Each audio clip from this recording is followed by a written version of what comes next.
Assalamualaikum warahmatullahi wabarakatuh. Kami mahasiswa Psikologi Universitas Islam Riau ingin mempresentasikan hasil diskusi kami yang berjudul Dinamika Kepribadian Manusia Menurut Psikologi Islami.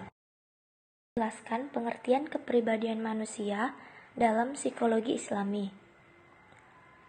Menurut Imam Al-Ghazali, mendefinisikan kepribadian adalah suatu perangai atau watak atau tabiat yang menetap kuat dalam jiwa seseorang dan merupakan sumber timbulnya perbuatan-perbuatan tertentu dari dirinya, cara mudah dan ringan tanpa perlu dipikirkan atau direncanakan sebelumnya.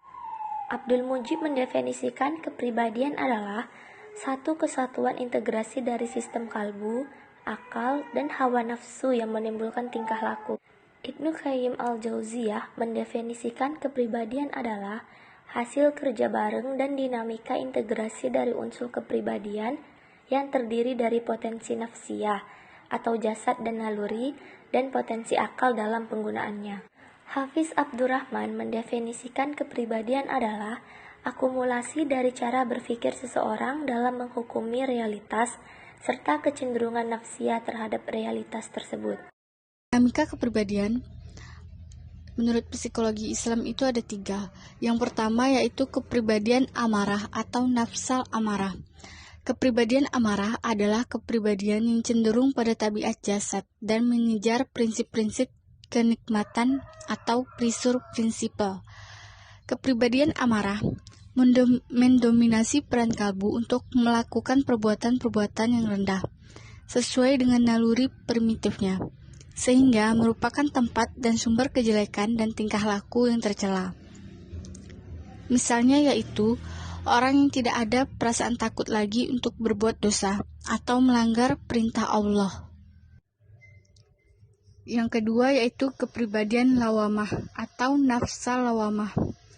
Kepribadian lawamah adalah kepribadian yang telah memperoleh cahaya kalbu. Lalu ia bangkit untuk memperbaiki kebimbangan antara dua hal.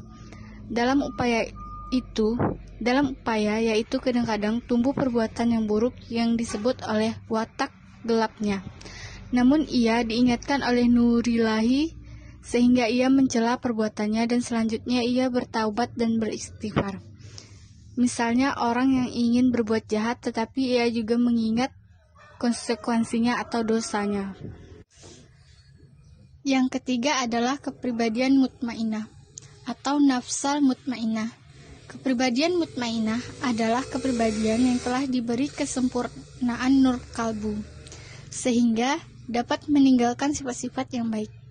Kepribadian ini selalu berorientasi pada komponen kalbu untuk mendapatkan kesucian dan menghilangkan segala kotoran, sehingga dirinya menjadi tenang.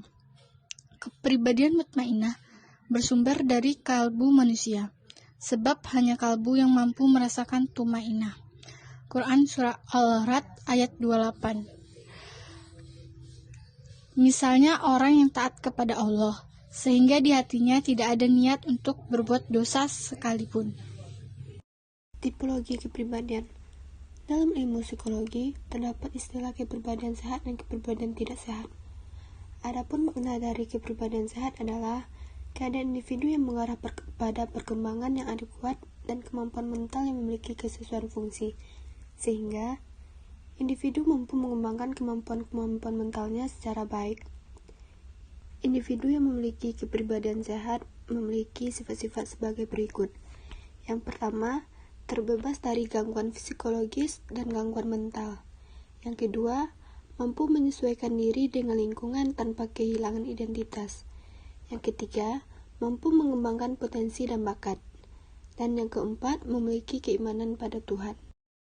Menurut Erich Fromm, kepribadian sehat adalah manusia yang berproduktif atau berkarakter produktif, yaitu mereka yang mampu mengembangkan potensi, memiliki cinta kasih, imajinasi, serta kesadaran diri yang baik.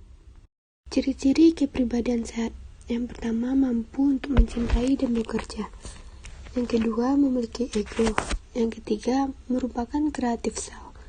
Yang keempat, mampu melakukan kompensasi bagi perasaan inferiornya. Yang kelima, memiliki hasil yang positif dalam setiap tahap interaksinya dengan lingkungan sosial. Adapun tipe kepribadian tidak sehat menurut Fromm adalah kepribadian yang tidak matang dengan orientasi tidak produktif, yakni orientasi reseptif, eksploitatif, dan penimbunan. Orang-orang dengan orientasi reseptif adalah penerima-penerima yang pasif dalam hubungannya dengan orang lain. Sedangkan orientasi eksploitatif memiliki ciri-ciri orang yang diatur oleh sumber-sumber dari luar. Adapun orang dengan orientasi penimbunan adalah orang yang tidak mengharapkan sesuatu dari luar dan juga tidak menerima atau mengambil. Tipologi kepribadian dalam Islam ada 3, yakni yang pertama jiwa rabbani, yang kedua jiwa insani, yang ketiga jiwa hewani. Gangguan kepribadian dalam psikologi Islam. Gangguan kepribadian adalah ciri kepribadian yang bersifat tidak fleksibel dan maladaptif, yang menyebabkan disfungsi yang bermakna dan penderitaan subjek.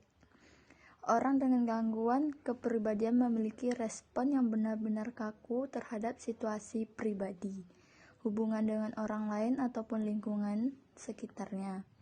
Gangguan kepribadian adalah suatu proses perkembangan yang muncul ketika masa kanak-kanak atau remaja dan berlanjut sampai dewasa.